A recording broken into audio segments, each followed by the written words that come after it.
에 가면요, 이제 가천 마을이라고 있습니다. 다른 이름은 이제 다랑이 마을이라고 그렇게 표현하는데요. 이렇게 생겼습니다. 한번 넘겨주시겠어요? 네, 네. 이곳을 남해 이제 가천 마을, 다랑이 마을이라고 합니다. 원래 이 가천 마을의 이름은 간천 마을이라고 합니다. 그러니까 조선 중기에 이르러서 갈대가 많은 냇가에 자리 잡고 있다. 그래서 이제 가천이라는 그런 이름으로 바뀌었다고 합니다. 이 다랑이 마을이 뭐냐? 사전적인 용어가 뭐냐 하면 이 산 골짜기 이 비탈진 곳에 있는 이 계단식 논, 그것을 다랑이라고 그렇게 말한다고 합니다. 뭐 다른 말로는 뭐 사투리겠죠. 다랭이 또는 달뱅이라고 표현합니다. 그러니까 다랑이 마을, 계단식 논이 있는 그런 마을이다 하는 그런 곳이 있습니다. 이렇게 생겼습니다. 이 남해 다랑이 마을은 아주 손바닥 한 만한 그런 논들이 아주 가득히 빼곡하게 들어가 있습니다. 그러니까 뭐 45도 이 경사진 이런 비탈길인데요. 사람의 손으로 다 만든 겁니다. 그 축대를 만들고 이렇게 흙을 담고 물을 담을 수 있도록 논을 만드는 건데, 뭐 적게는 한 3평 남짓한 그런 논도 있고요. 또 크게는 300평 정도 그런 논들이 이 다랑이 마을 이 계단식 논에 가득히 있다고 합니다. 총 한 680여 개의 저런 식의 논들이 이렇게 펼쳐져 계단식으로 놓여진 아주 아름다운 그런 지역입니다. 근데 이 마을이 왜 생겼느냐? 예전에 살기 어려워서 이 마을로 찾아온 겁니다. 이 관리들의 그런 부패하고 타락한 사람들의 폭정 때문에 많은 것을 빼앗기고 힘들어서 또 전쟁 등을 피해서 남해 끝까지 가서 이 오지를 찾아가서 이 척박한 땅을 개간해서 저렇게 토지를 만들고 논을 개간해서 그곳에서 정착하여 살게 되었다라는 겁니다. 그러니까 산비탈 아주 가파진 산이지만 축대를 쌓고 물이 잘 빠져나가지 않도록 흙이나 점토 같은 것으로 메워서 물길을 또 만들어줘서 위에서부터 물이 들어오면 아래까지 흐를 수 있도록 저게 다 사람의 손으로 일일이 다 만들었다 하는 거죠.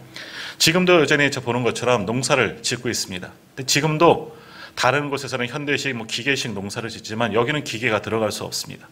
지금도 여전히 소와 쟁기로 농사를 지으면서 또 이제 그렇게 짓다 보니까 이제 관광 명소가 되는 겁니다. 남해 아마 가보신 분도 계시겠지만 남해 가서 찾아가는 그런 명소 중에 한 군데가 바로 이 다랑이 마을, 가천 마을이다라는 겁니다. 자, 이런 이제 논을 이 계단식 논 또는 천수답이라고 표현하는데 여기서 가장 중요한 것이 뭐겠습니까? 이 논에서 이 작물을 재배하기 위해서 가장 중요한 것은 역시 물입니다. 물을 구해야 하는 것이죠. 천수답의 가장 기본은 필요한 물을 제때 공급하고 저 위에서부터 계단식이니까 위에서부터 아래까지 물을 골고루 보내는 일이 가장 중요하다라는 겁니다. 근데 이 다랑이 마을은 이 근처에 산이 있습니다. 설홀산 그리고 응봉산이 있고 거기서 물 근원이 나오기 때문에 그 물을 잘 끌어들여서 위에서부터 물을 흘러내리는 겁니다. 그래서 물길을 따라 계단식 다 논을 적시고 맨 아래까지 그렇게 흐를 수 있는 물길까지 이렇게 만들어서 지금도 여전히 농사를 잘 짓고 있습니다. 자, 이것처럼 천수답 이 계단식 논에서 가장 중요한 것은 바로 물입니다. 물이 전혀 없으면 이런 계단식 논을 아무리 잘 만들어도 거기에서 어떤 농작물도 재배할 수가 없다는 것이죠. 오늘 말씀의 제목이 하늘바라기인데요. 이 하늘바라기, 이 우리말로 하늘바라기지만 이게 한문으로 바꾸면 천수답입니다. 천수답. 마찬가지예요. 하늘바라기는 뭡니까? 하늘에서 내리는 빗물에 의해서만 벼농사를 질 수 있는 그런 논. 그것이 천수답, 오늘 말하는 다랭이 논, 다랭이 마을, 여기가 똑같은 겁니다. 하늘바라기. 지난 주간에 이제 말씀을 준비하며 생각하면서 하늘바라기라는 그런 마음에 꽂혀서 또 국어사전을 찾아보니까 이게 마침 천수답이라는 그런 뜻이답니다. 그래서 올 한 해도 우리가 믿음으로 표처럼 자라나야 하는데 어떻게 자라나야 하느냐? 하늘을 바라봅니다. 바라보는 겁니다. 하나님께서 내리시는 그 은혜의 단비를 머금어야지 우리도 자라날 수가 있는 겁니다. 계단식 논에 이 천수답에 물을 잘 공급해야지 그 논에서 농작물이 자라날 수 있는 것처럼 우리도 하늘을 바라보면서 하나님이 주시는 은혜의 단비를 맛보고 누려야지만 우리도 풍성하게 믿음이 자라날 수가 있는 겁니다. 자, 오늘 말씀을 한번 보십시오. 하나님께서 출애굽한 이스라엘 백성들에게 약속의 땅으로 인도할 것이다 약속하여 주셨습니다. 그 땅은 이미 아브라함 때부터 그들에게 조상에게 약속하셨던 땅이죠. 그 땅을 표현하기를 뭐라고 얘기합니까? 젖과 꿀이 흐르는 가나안 땅이라는 표현을 잘 쓰셨습니다. 그래서 하나님께서는 그들에게 약속의 땅을 주십니다. 젖과 꿀이 흐르는 그 땅을 너에게 줄 것이다. 하나님이 약속하시면서 애굽에서 노예 생활하던 그들을 인도하여 내셨다는 겁니다. 자, 그래서 우리는 젖과 꿀이 흐르는 땅, 이런 말을 듣게 되면 어떠한 곳을 생각합니까? 풍요의 땅을 우리는 아마 생각하게 될 겁니다. 마치 시편 23편에 있는 말씀과 같이 푸른 초장이 있고 쉴만한 물가가 있고 많은 농작물이 열매를 맺는, 그리고 이 어린 양떼들도 뛰놀고 있는 그런 땅, 그것을 젖과 꿀이 흐르는 땅이다. 우리는 그렇게 생각하게 될 겁니다. 그런데 하나님께서 약속하신 이스라엘 주기로 한 그 가나안 땅, 젖과 꿀이 흐르는 땅이라고 표현은 하고 있지만 실상은 어떠하냐? 그렇지 않다라는 겁니다. 하나님께서 약속하신 그 가나안 땅은 사실은 어떠한 땅이냐? 비옥한 땅과는 거리가 먼 땅이다라는 겁니다. 그럼 왜 그 땅을 가리켜서 하나님께서 젖과 꿀이 흐르는 땅이냐 말씀하는 겁니다. 오늘 본문에 나오죠. 하나님께 주시는 그 물을 먹어야지만, 그 땅은 물을 흡수하는 것이기 때문에 풍요의 땅, 젖과 꿀이 흐르는 땅이다, 땅이 될 수가 있다라는 거죠. 자, 미국의 역사학자 제임스 헨리 브레스테가 이 비옥한 초승달 지역이라는 표현을 사용했습니다. 그러니까 티그리스 유프라데스강, 지금 이라크 지역이죠. 그쪽에 있는 강에서부터 이 초승달 모양이라 이렇게 둥글게 흐르고 있는 그 지역, 티그리스 유프라데스 강에서 나일강까지 이르는 그 둥글게 펼쳐진 초승달 모양으로 펼쳐진 그 땅을 가리켜서 비옥한 초승달 지역, 이 지역은 고대 문명이 발달한 지역이다라고 말합니다. 왜 발달하게 되었느냐? 강들이 있기 때문입니다. 강들이 있기 때문에 풍요로운 물을 공급받기 때문에 농경 문화가 일찍부터 발달되어졌고, 그러다 보니 거기에서부터 고대 문명이 발생하게 되었다. 그래서 그 지역을 비옥한 초승달 지역이다라고 표현을 한다고 합니다. 자, 하나님께서 이스라엘 백성들에게 약속하셨던 그 가나안 땅도 이 비옥한 초승달 지역의 일부분에 들어가 있습니다. 자, 그런데 전체 가나안 땅이 이 비옥한 초승달 지역에 들어가느냐? 그렇지는 않습니다. 이스라엘 지도로 한정되어 보면 이스라엘 북부에 있는 헐몬산이 있습니다. 그곳까지만 비옥한 초승달 지역에 들어간다라는 겁니다. 이 헐몬산, 우리가 성지순례를 가봐야지 이제 우리가 알 수 있는 건데, 저도 못 가봐서 잘은 모르지만 사진으로만 봤지만 이 헐몬산은요, 숲이 우거져 있습니다. 광야하고는 먼 곳입니다. 물줄기가 있고 물 근원이 있고 만년설이 있고, 만년설에서 눈이 녹아서 항상 시원한 물줄기를 공급해 주는 곳이 헐몬산입니다. 그러다 보니까 뭐 예상 밖의 사진을 보고 놀랐습니다. 폭포도 있습니다. 뭐 큰 폭포는 아니어도 물이 시원하게 내려지는 그런 물줄기가 있습니다. 그리고 그 물줄기를 타고서 쭉 강이 흐르게 되는 겁니다.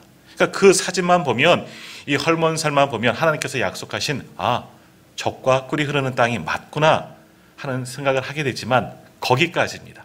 그 밑은 아니다라는 겁니다. 이 헐몬산 지역을 제외하면 대부분의 이스라엘 지역은 광야와 같은 곳입니다. 메마른 땅이라는 것이죠. 이 헐몬산에서부터 시작된 강줄기가 있습니다. 그 강의 이름이 뭡니까? 우리가 잘 아는 요단강입니다. 요르단강이라고 요즘 부르죠. 요단강입니다. 요단강은 헐몬산, 북쪽에 있는 헐몬산에부터 시작되어서 이제 갈릴리 호수를 채우는 것이 요단강이고요. 거기에서 또 흘러 쭉 내려와서 어디까지? 사해까지 이르는 강이 요단강입니다. 그러니까 물줄기가 있는 것이죠. 그래서 요단강 주변에는 그래도 물이 있기 때문에 농사를 짓는 사람들도 있고요. 또 주변에 마을들이 모여 있는 곳이 참 많이 있습니다. 그런데 이 요단강은 우리가 생각하는 그 요단강, 보통 강과는 좀 다릅니다. 물이 아주 수량이 많은 그런 강이 아니고요. 사실 어떤 면에서 보면 이 남대천보다도 못한 곳이 요단강이다 할 수 있습니다. 그러니까 배도 띄울 수 없는 겁니다. 또 어떤 곳은요, 어떤 지류는 물이 전혀 없는 건천이기도 합니다. 물이 땅속으로 스며들어서 흐르는 곳도 있고요. 강은 강인데 강줄기는 있는데 물도 전혀 없는 그런 지역도 있다는 겁니다. 그러니까 요단강은 흐르긴 흐릅니다. 하지만 비가 많이 와서 홍수가 돼서 범람할 때 여호수아가 가나안 땅에 입성할 때가 바로 그때였거든요. 그때는 아주 범람하여 건널 수 없는 그 정도의 강도 되지만 대부분은 물이 거의 없는, 나중에 이스라엘 한번 가보십시오. 요단강을 가보면 에게, 그런 표현이 절로 나오게 됩니다. 그 정도의 작은 또랑에 지나지 않는 강이 그런 요단강이다라는 겁니다. 근데 우리는 요단강을 대단한 강으로 생각합니다. 왜? 성경에도 나오고 찬송, 요단강 건너가 만날이, 그냥 펄짝 뛰어넘으면 되는 거예요. 그렇기 때문에 요단강을 아주 큰 강으로 생각하지만 아주 작은 강입니다. 그래도 이 강이 흐르기 때문에 요단강이라고 부르는 물줄기가 있기 때문에 그 주변은 그래도 어느 정도는 살 수가 있다는 것이죠. 그래도 땅을 파면 우물도 얻을 수 있기 때문에 그 주변에 많은 사람들도 모여 살게 되는 겁니다. 아무튼 이렇게 요단강이 흐르기는 하지만 이스라엘 땅, 적과 꿀이 흐르는 땅에다 하나님 약속을 하셨지만 실상은 어떠냐? 척박한 땅입니다. 광야와 마찬가지입니다. 사람이 살기 힘든 것입니다. 그래서 오늘 본문 10절 말씀을 한번 보십시오. 10절에 이렇게 말씀하죠. 내가 들어가 차지하려는 땅은 내가 나온 애굽 땅과 같지 아니하다라고 말합니다. 애굽은 풍요의 땅입니다. 거기와 같지 않다. 거기에서는 너희가 파정한 후에 발로 물대기를 채소밭에 댐과 같이 하였거니와 말하는 겁니다. 처음 말씀드렸던 천수닭과 같은 겁니다. 가나안 땅, 너희가 가서 살아야 할 그 땅은 어떠한 것이냐? 애굽의 풍요로운 땅과는 같지 않다. 애굽엔 나일강 삼각주가 있고 큰 물줄기가 있기 때문에, 너무나 물이 풍성하기 때문에 수많은 농작물을 거두어들이는 그 땅이었습니다. 그러나 가나안 땅 그렇지 않다는 겁니다. 애굽과 나일강과는 전혀 다른 곳이다. 어떻게 살아야 하느냐? 물을 공급해 줘야 한다는 겁니다. 발로 물대기를 채소밭에 댐과 같이 하였거니와. 조금 전에 남의 천수답에 물줄기를 대서 그 천수답의 물을 다 채우는 것처럼 너희가 앞으로 살아가야 할 가나안 땅은 그렇게 물을 공급해 주어야만 살 수 있는 곳이다. 그럼 따지죠. 하나님 이곳이 어떻게 젖과 꿀이 흐르는 땅입니까? 어떻게 우리를 이곳에 보내셨습니까? 차라리 애굽에 놔두시지. 그곳에서는 먹을 거 마음대로 먹지 않았습니까? 왜 그 땅을 젖과 꿀이 흐르는 땅이라 말씀하십니까? 이스라엘 백성은 이렇게 반문할 수도 있겠죠. 불평이 나올 수도 있겠죠. 그런데 하나님께서 그 땅을 젖과 꿀이 흐르는 땅이다 말씀하시는 이유가 있습니다. 14절 말씀 한번 같이 읽어볼까요? 오늘 보면 14절 말씀 같이 읽겠습니다. 여호와께서 너희의 땅에 이른 비 늦은 비를 적당한 때에 내리시리니 너희가 곡식과 포도주의 기름을 얻을 것이요. 아멘. 하나님께서 척박한 땅이지만 어떻게 하신다 말씀하십니까? 너희 땅에 늦은 비와 이른 비와 늦은 비를 적당하게 내리시겠다. 필요한 곳에 필요한 때에 하나님께서 비를 주시겠다 말씀하십니다. 그렇게 하나님께서 은혜의 단비를 내려주시면 그 척박한 땅이 비옥한 땅이 될 수가 있다는 겁니다. 하나님의 이른 비와 늦은 비로 아주 시기적절하게 비를 주시면 그 땅은 물을 머금고 풍성한 곡식을 자라게 할 수 있는 그 땅이 될 수가 있다는 겁니다. 하나님께서 이렇게 이른 비와 늦은 비에 단비의 은혜를 주시면 곡식과 포도주와 기름을 얻을 수 있는 복된 젖과 꿀이 흐르는 땅이 될 수가 있다라는 겁니다.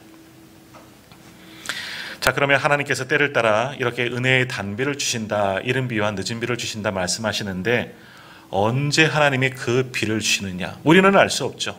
우리는 비를 주관하는 자들이 아니기 때문에 비가 언제 올지는 알지 못한다는 겁니다. 그러니까 이스라엘 백성들 오늘 말씀의 제목처럼 하늘만 바라보는 겁니다. 하나님이 때를 따라 주시기로 약속하는 것을 믿고 하늘을 바라볼 뿐입니다. 자, 13절 말씀 한번 같이 읽겠습니다. 내가 오늘 너희에게 명하는 내 명령을 너희가 만일 청종하고 너희 하나님 여호와를 사랑하여 마음을 다하고 뜻을 다하여 섬기면 아멘. 하나님께서 이른 비와 늦은 비를 주시는 때가 바로 이때라는 겁니다. 다른 때가 아니라 내가 오늘 너희에게 명령하는 그 모든 명령을 청종하고 잘 듣고 그리고 하나님을 사랑하는 마음으로 다하고 뜻을 다하여 섬기면, 오늘 장로님 기도해 주셨지만 하나님의 말씀에 순종하면 내가 이른 비와 늦은 비의 은혜를 주겠다. 필요한 만큼 물을 충분히 공급하여 줄 것이다. 걱정하지 말아라. 그 땅은 척박한 땅이다. 그러나 내가 너희들의 순종하는 그 모습을 보고 하나님의 말씀을 붙잡고 살아가는 그 모습을 보고 이른 비한 늦은 비를 적절하게 줄 것이다. 적당하게 줄 것이다.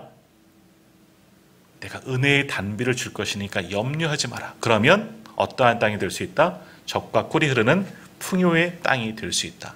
하나님이 약속하여 주시는 겁니다. 그러니까 뭡니까? 하나님의 말씀에 순종하고 믿음으로 살아가면 되는 겁니다. 그러면 하나님의 은혜의 단비, 이른 비와 늦은 비를 주시기 때문에 얼마든지 풍요롭게 살아갈 수가 있는 겁니다. 자, 그런데 하나님께서 물을 내리지 않을 때가 있습니다. 빗줄기를 멈춰버릴 때가 있습니다. 그때가 언제입니까? 17절 말씀입니다. 17절도 한번 같이 읽겠습니다. 여호와께서 너에게 진노하사 하늘을 닫아 비를 내리지 아니하여 땅에 소산을 내지 않게 하심으로 너희가 여호와께서 주신 아름다운 땅에서 속히 멸망할까 하노라. 바로 위에도 나오는데요. 다른 신들을 섬기면, 다시 말하면 뭡니까? 이스라엘 백성들이 하나님을 잘 섬기지 아니하고 우상을 섬기고 헛된 것을 바라보고 다른 신들을 그들이 섬기면 하나님께서 하늘의 문을 닫아버리시는 겁니다. 은혜의 비를 멈추시는 겁니다. 그러면 어떻게 됩니까? 그 땅에 비가 내려오지 않으면 말라 죽을 수밖에 없는 겁니다. 이 계단식 천수답에 물을 대지 못하면, 물근원을 찾지 못하면 그 농지는 다 불타버릴 수밖에 없는 것이죠. 말라 죽을 수밖에 없는 겁니다. 자, 간단한 원리가 나오죠. 그러면 은혜 받으려면 어떻게 해야 된다는 겁니까? 이 밭에, 이 천수답 같은 이곳에 복을 받고 은혜의 빗줄기를 받는 방법이 뭡니까? 아주 간단합니다. 하나님께 순종하면 되는 겁니다. 하나님의 말씀을 듣고 그 말씀대로 살아가면 되는 겁니다. 어려운 게 아닙니다. 이것을 어렵다고 생각하면 어렵겠지만 아주 간단한 겁니다. 우리로 말하면 예배생활 잘하고 믿음으로 살려고 노력하면 되는 겁니다. 수고하면 되는 것이지요. 그러면 하나님께서 적절한 때에 이른 비를 주시고 또 필요한 때에 늦은 비를 주시는 겁니다. 은혜의 단비를 부어주시면 우리도 얼마든지 살 수가 있다라는 겁니다. 그러면 바로 그 땅, 광야와 같은 척박한 땅이지만 하나님께서 순종하는 그들에게 이른 비와 늦은 비를 주시기 때문에 그 땅이 풍요의 땅, 젖과 꿀이 흐르는 가나안 땅이 될 수가 있는 겁니다. 자, 오늘도 우리가 은혜 가운데 거하시기를 원하십니까? 풍요 가운데 그 풍요를 누리기를 원하십니까? 비결은 딱 나와 있지 않습니까? 간단합니다. 하나님의 말씀을 청종하고 온 마음과 뜻과 정성을 다하여서 하나님을 섬길 때, 할 수 있는 대로 열심을 다해 예배하며 믿음 지키며 살아갈 때, 내 삶의 자리에서도 하나님의 백성대로 살아가려고 애쓰고 수고하고 노력할 때 하나님께서 우리에게 은혜의 비를 주시는 겁니다. 그러면 우리가 살 수가 있는 겁니다. 자, 그 은혜를 또 우리만 누리겠습니까? 우리는 우리보다도 누가 더 잘 되기를 원하십니까? 자녀들, 우리의 후손들이 잘 되기를 원하십니다. 우리 자녀들이 정말 잘 되기를 원하신다면 어떻게 합니까? 저들에게 하나님을 섬기는 법을 가르쳐야 하는 겁니다. 우리 조금 더 내려가셔서 한번 같이 조금 길지만 읽겠습니다. 18절에서 20절까지의 말씀, 18절에서 20절까지의 말씀을 우리 한번 같이 읽겠습니다. 이러므로 너희는 나의 이 말을 너희의 마음과 뜻에 두고 또 그것을 너희의 손목에 메어 기호를 삼고 너희 미간에 붙여 표를 삼으며 또 그것을 너희의 자녀에게 가르치며 집에 앉아 있을 때에든지 길을 갈 때에든지 누워 있을 때에든지 일어날 때에든지 이 말씀을 강론하고 또 내 집 문설주와 바깥문에 기록하라. 아멘. 너희 자녀에게 가르치라라는 말씀이 나옵니다. 오늘 지금 읽은 이 말씀 신명기 6장에 나오는 말씀입니다. 쉐마, 들으라 이스라엘. 쉐마 이스라엘, 들으라 이스라엘이죠. 자녀 양육법입니다. 다시 말하면 우리는 우리의 자녀들에게 하나님의 말씀, 이 쉐마의 말씀을 잘 가르쳐 지키게 해라. 이 말씀대로 그들도 살아가도록 너희가 수고하고 가르쳐라. 그러면 하나님의 복을 받을 수 있다. 하나님이 예비하신 은혜를 받아 누릴 수 있다라는 겁니다. 아주 간단한 원리입니다. 우리 가정이 잘 되기를 원하십니까? 우리 자녀들이 형통하기를 원하십니까? 다른 데 있지 않습니다. 오늘 바로 이 말씀인 겁니다. 하나님의 말씀을 부지런히 가르쳐서 먼저는 내가 잘 믿고 잘 지켜 행하고 또 우리의 자녀손들도 그 말씀대로 살아가도록 가르치고 할 수 있는 대로 미간에 붙이고 손목에 차고 집 문설주 바깥문에 기록하는 것처럼 하나님의 말씀이 우리의 살아가는 법이 되면 하나님께서 우리의 가정에게도 이런 풍요로운 은혜를 더하여 주실 줄로 믿습니다. 우리의 가정도 젖과 꿀이 흐르는 하나님의 은혜의 동산으로 하나님이 삼아 주시는 겁니다. 그런 은혜가 오늘 예배한 우리 모든 성도님들 가정과 가문 위에 임하기를 간절히 소망합니다. 다시 한번 말씀드리지만 올해 우리 교회 표가 뭡니까? 보시는 것처럼 믿음으로 자라나는 교회입니다. 오늘 우리가 믿음으로 자라나기 위해서는 오늘 본문의 말씀을 잘 기억하십시오. 이 말씀을 우리의 신비, 우리의 마음판에 새겨야 하는 겁니다. 이 말씀이 이끄는 대로 우리도 하나님의 말씀에 순종할 때 그 말씀을 준행하고 지키려고 노력하며 나아갈 때 하나님께서도 우리 교회 위에 이른 비와 늦은 비의 은혜를 적당한 때에 반드시 내려주실 줄 믿습니다. 하나님의 은혜의 단비가 우리에게 부어지면 성령의 단비가 우리에게 충만히 임하게 되면 오늘 우리가 믿음으로 성장하는 그런 교회가 되는 줄 믿습니다. 하나님께서 올해 은혜의 비를 마음껏 부어주실 때 우리 교회도 부흥하며 성장하게 될 줄 믿습니다. 다시 한번 오늘 본문의 말씀을 한번 보십시오. 하나님께서 이 본문의 말씀 모세를 통하여서 이스라엘 백성들에게 말씀하십니다. 그들에게 세워진 지도자 모세를 통하여서 하나님께서 말씀하시는데 모세는 이렇게 이야기하는 겁니다. 너희가 하나님의 말씀을 기억하라. 기억하라. 하나님의 말씀을 반드시 기억해야 된다 하면서 바로 오늘 본문의 말씀을 주시는 겁니다. 그럼 무엇을 기억해야 하느냐? 조금 위에 올라가셔서 제가 한번 읽겠습니다. 오늘 본문 신명기 11장 2절에서 5절까지의 말씀을 제가 한번 읽겠습니다.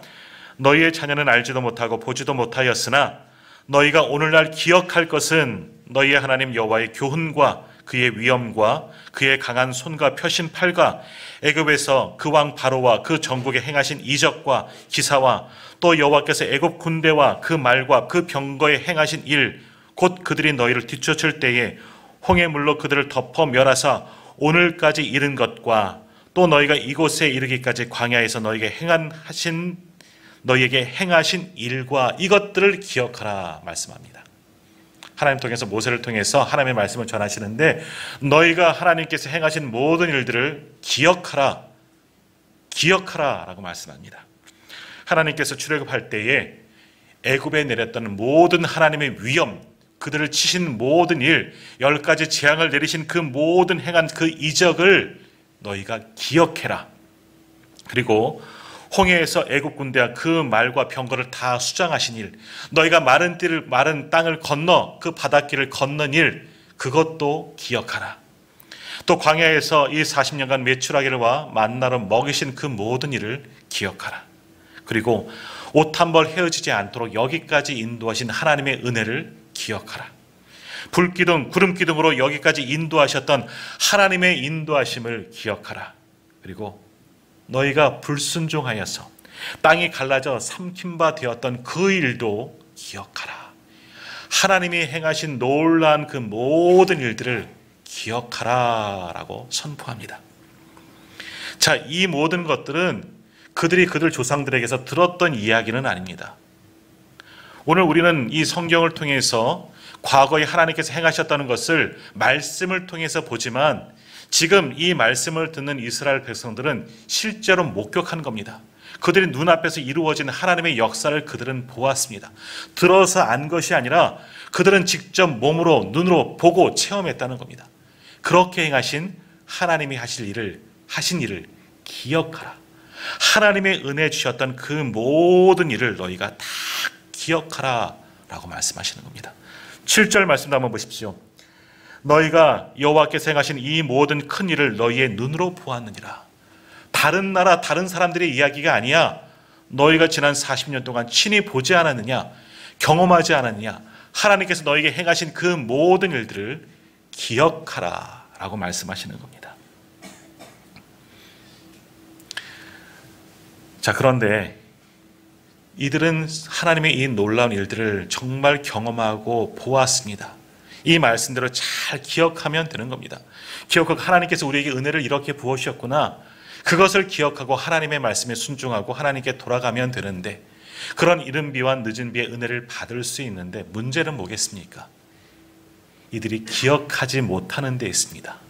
받은 은혜를 다 잊어버렸다 하는 데 있습니다. 하나님께서 받은 은혜, 내가 보았음에도, 내가 경험했음에도, 내가 받았음에도 불구하고 이들이 그 은혜를 다 잊어버렸다는 겁니다. 망각했다는 것이지요. 그러니 하나님께 받은 은혜, 내가 언제 하나님의 은혜를 받았습니까? 하나님께서 언제 우리에게 은혜를 주셨습니까? 내가 전혀 기억하지 못합니다. 그러다 보니 내 앞에 지금 누워진 현실, 이 고통, 이 문제들, 이것으로 인해서 또 원망하고 불평하는 자들이 되어버리고 말았다는 겁니다. 그러면 어떻게 되는 겁니까? 17절에 있는 말씀처럼 하나님의 은혜가 사라져버리게 되는 겁니다. 내가 하나님의 은혜를, 그 기적을 경험했다면 그 은혜의 흔적들이 내 속에서 작동해야 되는 겁니다. 나를 움직여야 되는 것이죠. 그러기 위해서는 하나님께 받은 은혜를 반드시 기억해야 되는데 그것을 잊어버리고 말았다는 겁니다. 우리가 그렇게 기억 상실증 걸린 자들이 되어버리고 말았다는 겁니다. 이스라엘 백성들만 그렇게 하나님의 은혜를 잊어버렸느냐? 아닙니다. 오늘 우리도 하나님께 받은 은혜를 너무나 많이 잊어버리고 살아가고 있는 것이 문제입니다. 이스라엘 백성들 못지않게 하나님은 우리에게도 놀라운 은혜를 허락하여 주셨습니다. 지난 한 해를 돌아봐도 우리가 여기까지 온 것은 하나님의 은혜입니다. 그런데 그것을 잊어버리고 말았다는 겁니다. 자, 오늘 우리가 다시금 하나님의 이른 비와 늦은 비의 은혜를 받기를 원하신다면 이 말씀을 기억하십시오. 하나님이 은혜 주심을 기억하십시오. 하나님이 행하신 모든 일들을 반드시 기억하십시오. 내게, 우리 가정에, 우리 교회에 은혜 부으신 하나님의 그 은혜를 잊지 말고 반드시 기억하십시오. 그럼 하나님께서 이른 비와 늦은 비의 은혜를 우리에게 허락하여 주실 줄 믿습니다.